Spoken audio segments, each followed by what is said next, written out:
Oh yeah. This is crazy. This is crazy. Let me see. I'm in the future. How many people got up in here?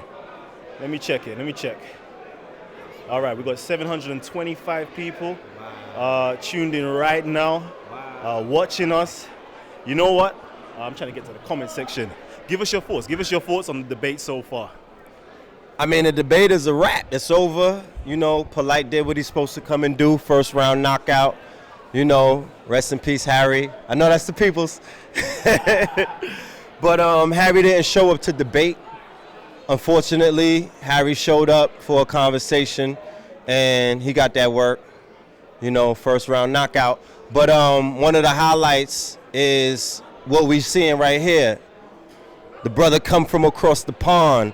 A room full of brothers and sisters. All I've been doing is networking all day. You know what I'm saying? Spreading the information. One of the highlights of being in this community is when you finally meet a lot of the people that belong to the invisible university. Harry Rozenberg was trying to throw around things about Freemasonry and whatnot, but we belong to a fraternal order. But we ain't no damn Freemasons, but we belong to a fraternal order. It's called the Unseen University, brothers and sisters around the world who are taking this information and doing things with it, getting this information and utilizing it. But when you meet them in a person physically, that's the highlight. That's the moment where it all makes sense and it all pays off all of this hard work that we've been doing throughout the years. You know what I'm saying? That's what I look forward to. So I appreciated the information coming from both ends, both parties and whatnot. But Brother Polight just had, you know, he was dealing with the topics and his approach. Harry, in my humble opinion, maybe someone could translate it for me, but I don't think that he dealt with the questions that were asked. You know, I don't think most of you actually saw this, but only those of you who was paying for the live stream via 2012's stores.com and the Jewish community that was on, the Rabbi's site.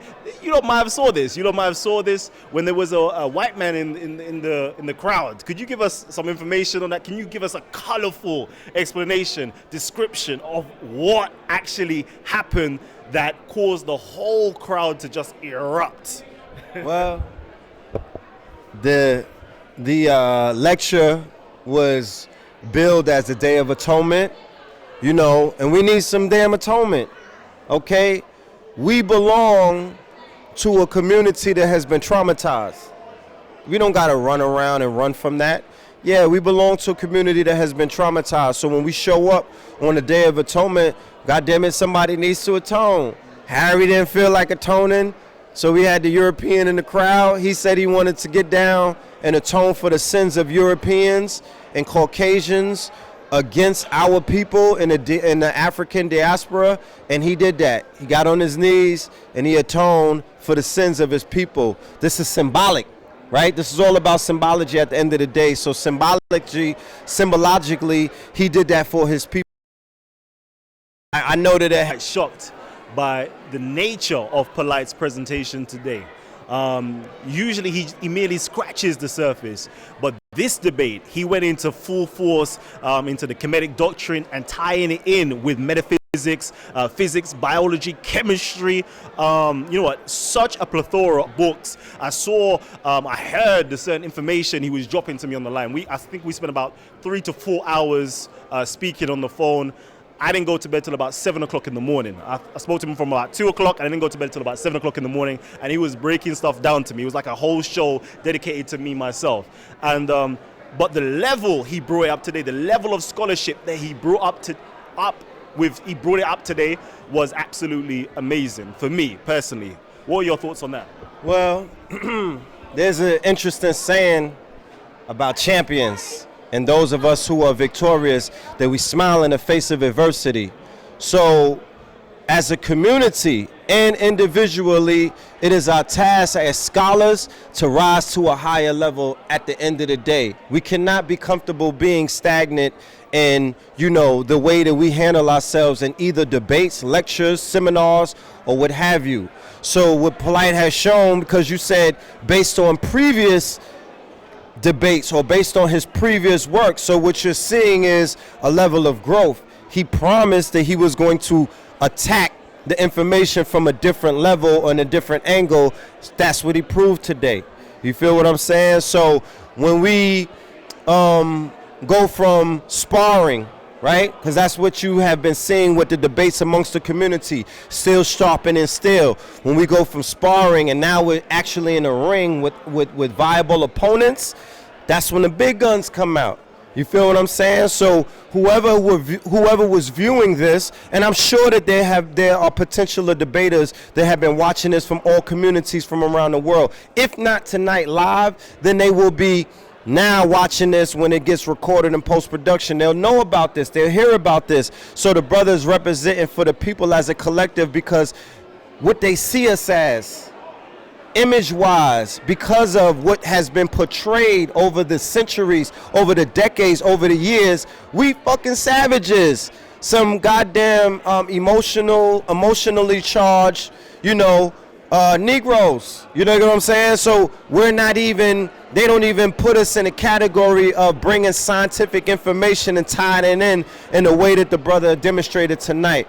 So, the brother has sat down on our radio show and he talked about the plans that he has in the future to take this debate thing to a whole nother level. I'm co-signing. I'm there for the brother. Our platform is behind him. We're going to support that because it's time to take down the Arab. It's time to take down the Asians. It's time to take down the white Anglo-Saxon Protestant. It's time to come across the fucking pond and drop some bombs.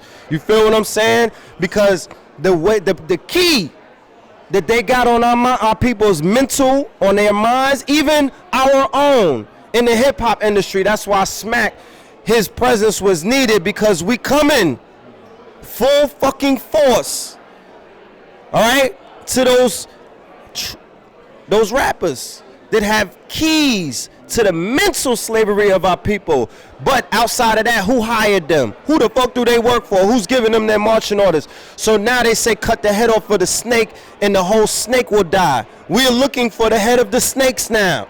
You dig what I'm saying? We could spar amongst, but we're looking for the heads of the snakes. So symbolically, what did this represent? This represented the toppling of an ideology that has the foot on our people's necks. No offense to anybody personally, but they stand for something that is a detriment to our people's growth and development. Thanks. Thank you. You know what? We've got the King of New York. He's back. Oh, man. Ankh and Kalam. That was that first slide that went up there. That was on Raw Squad Scouts. Okay. All right. I'm just letting y'all know, man, that Ark of the Covenant, man. I got that information from a doctor at the ASCAT conference, right? Polight, boom, he said, give me back. I'm sitting there watching. I said, yo, he just lied about the Ark of the Covenant. Tried to make it one of them Hebrew things, but it's not, yo. This is actually an Egyptian artifact that you can see on the walls dealing with Osiris. You feel me? So that started off. That's the power of tonight, as you see a collaboration.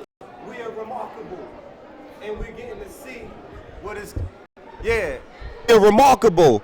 So the collaboration or the collaborative effects of having different scholars come together and share information with the purpose, right, of being victorious, that is a remarkable thing. So this day is that we're all witnessing is history, because you cannot turn back from this point. Man, Polight shouldn't have knocked him out in the first round, though. You know what I'm saying? Like, he rattled him over there trying to wake him up. All right, come on, man. All right. And he was rattled, man. He should have did him with the Ali. What's my name? You know what I mean? And kept him on his feet for a while. Yeah. So we could see something. But that first round barrage, man, it really took everything away from him, yo. I wanted him to strengthen. No, Ray Hagan didn't get knocked out. Ray Hagan just quit. He just quit before this. But Harry literally got rattled. I mean, that barrage, so much so that Harry did have some good information. You know what I'm saying? I ain't talking about none of the foolery, pseudo shit he presented, but he talked about ways to feed ourselves. And he talked about how... I'm going to ask you that question, because we all know that Kalam L is an undercover Hebrew. That's right. I'm an undercover Hebrew. That's pill up here. You hear me? yeah. Go and get blue pill. So, I kind of like the information that Harry was actually given, and I feel that Ankh as well shares that same sentiment. So I want to know, Ankh, tell me about the pertinent information that Harry was actually bringing out that you think was relevantly we can utilize now or for the future. He basically spoke of people controlling your food, right? And how they gonna solve that, how they solving that problem with filtering water, growing fish. You know what I'm saying? We actually got a brother right now that's doing the same thing right now in New York. In Harlem, he has a fish tank, 100 gallons, and he's actually, growing tilapia, you know what I'm saying? And, recycling it, when he's doing all that, right? So, but Harry was right about that. No matter what color he was, he's right. Why is somebody controlling your food? You know what I'm saying? Why is they controlling the things that are essential to you? So, what I'm saying? That kind of got lost in the debate because he was like punch drunk. You know what I'm saying? So, it's just, it is what it is. So I like to hear more about that. We just don't need you to implicate that shit in our community. You feel me? We don't need that. We just need to be able to have that pertinent information. The same way they took pertinent information from the African, you know what I'm saying, and put it in their community. You feel what I'm saying, yo? So it's just very, very interesting to me, man. But, he wasn't no competition, man. He just was out of his league, yo. He probably he should have did a couple warm-ups or something. You know what I mean? He went right in there with Polight, man. He wasn't ready for that, man. We'd have been ready for that type shit. Even you'd have been ready for that type shit. But, the white boy wasn't ready for that, man. He was out of his element, man. He was trying to teach the God thing. I want nobody listen to that. Then he was talking about the pineal gland. This is shit that niggas been talking about for the last 10. He thought he had some new shit. So that's the part that was crazy, right? But that second round, when he talked about some real pertinent things about the hemp, about the cotton, you know what I'm saying? Them things y'all gonna go back and say, damn, the white boy was right. You know what I mean? So I enjoyed it. I enjoyed the competition. Okay, we're about to take a 5-second intermission. Or let me say a 10-second intermission. We'll soon be back on. I hear you. I'm seeing the support. Give thanks. Hey, Magi Archers, man. Yeah. Hey, Magi Archers. Hey. Back live. We're back. So you know what I would like to say actually, because one of the things that I thought was actually very interesting. The rabbi actually said that his community kind of bands together to look after and look out for each other and have their own emergency services and other services as well. We don't actually rely on 911 to call out if there is an actual emergency in terms of someone is ill or sick. They have their own Jew ambulance. I thought that was quite amazing, concept, full stop.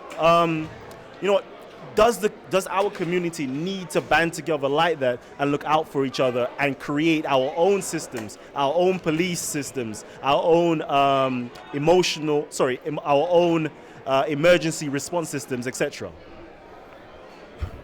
That's the whole thing that we be talking about at the Raw Squad, Magi Archers. Man, we got programs we putting together. That's exactly what we've been talking about, and you can't do it off of pseudo shit. You feel me? You can't do none of that, man, because whatever they religious shit they talking, at the end of the day, they get very, very practical. They don't put their religion before their practicality. You feel me? We put our religion first. We lead with our religion, which get you killed every damn time. You feel me? Because if you don't got technology, you can have all the religion in the world, but no science, no technology, you're done.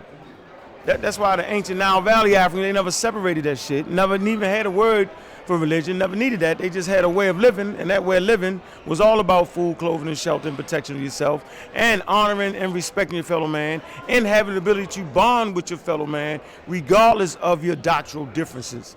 That's what Africa really taught. We didn't teach religion, right? We taught humanity. And that's what we lost. Going through the transcontinental kidnapping trade, we lost our humanity, Kalam. And that's what we need to get back, our humanity. You feel me? Because we lost that, brother. And until we get that back, right, we'll never be able to food, clothing, and shelter ourselves. We'll never be able to see the very fact that you got to go to the food market, you know what I'm saying, is out of fucking order, right? Because we live in a natural world, we natural people.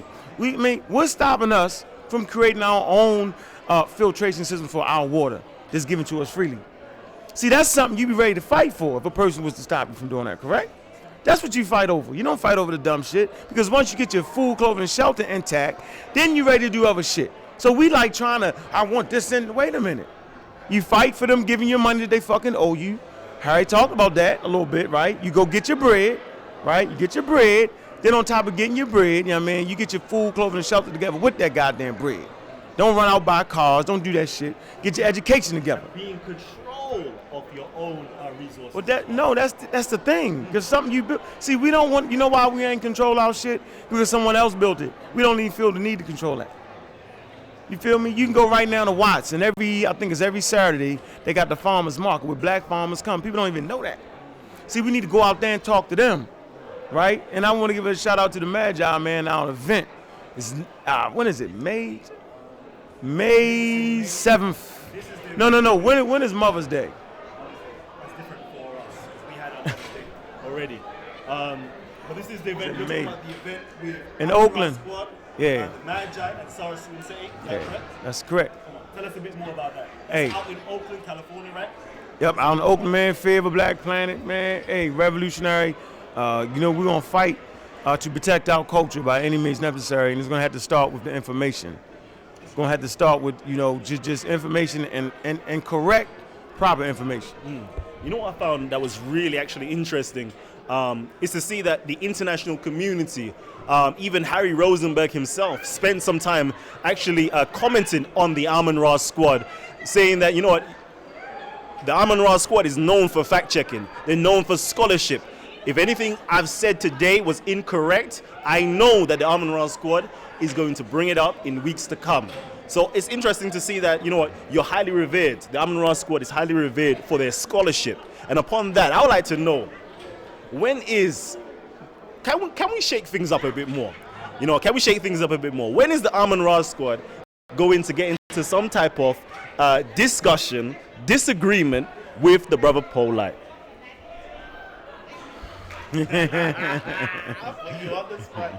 Yo, we want to see a debate. But it's kind of hard, man, because he actually come to us for that scholarship, man. We back and forth, man. I mean, he's humble. It might not seem like it with all the Bentleys and all that shit. But when it comes to the scholarship, he's been humble. He's just been humble. I mean, what could you do? When a man come to you as a man, you know what I'm saying, and you work with each other. I mean, what else you gonna say, man? He come for a scholarship. You feel me? And so what are we gonna do? If everybody was like that, I think the community would be better off. Instead of just running out there on your own accord making up shit, man. Look, 6, 7, 8 heads is way better than one. And we're showing you the African model, where the group collective come together, no matter what your ideology is. You feel me? So I'm a real black atheist. It's a Muslim. You feel me? And Gozi, sometimes he's a Muslim, sometimes he's atheist. That's the world he like to live in. That's what he like to do. We got the Magi Archers. Man, he just a good dude. Man, we got Dr. Oya Mayat, man. She's just true to self. We got Sanjetti, you know what I'm saying? He follows, I believe, the EFI system. Brother Saul, he follows the EFI system. I mean, you know what I'm saying? So at the end of the day, man, it's just very, very important to understand the way we do business. Huh? Yeah, there's a lot of people out there watching this, man. I appreciate that, man. Y'all make sure y'all support the Amun-Ra Squad page, the Real Black Atheist page, the Black Vitamin page, the Real Black Atheist Library page. Make sure y'all support that, man. You know what I'm saying? That's very, very important, man. And you know what? They had a nice crowd out here, too, man. They had a real, real nice crowd, man. And the crowd was very, very supportive, man. They was doing what they supposed to do. They got a little rowdy with Rozenberg like they supposed to about time. Man, I see you, Blue. I see you, Blue. What's good, baby? I see you, Blue. Slide on in there, baby. Hey, man, what you think about the event, Blue? Talk to you. Hey, y'all, they had a mean-ass clothing line out there. Y'all did good on that work right there, bro. I see you kind of fresh right there, man. So what's your thought about the debate, bro?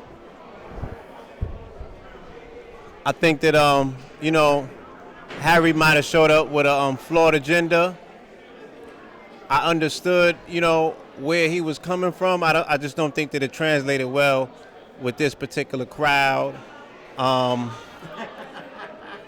Yeah, so They were smarter than he thought they were smarter. Yeah, he actually thought that he did some research on behalf of us that he was able to put us onto, and it's like, nah, that's elementary. Like we've been there, we done that.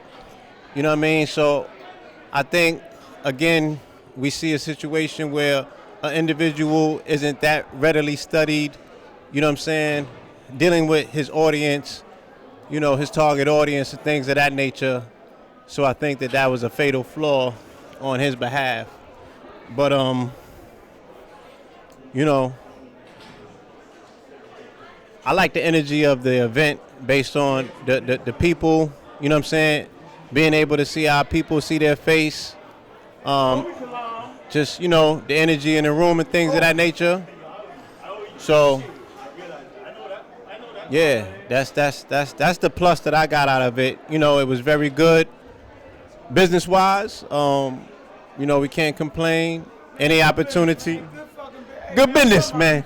Good business. Any opportunity that we create to get our people in a room where we're able to not only do business with our people, but see our brothers, you know what I'm saying, and everybody doing their thing, and then see the family from out there, the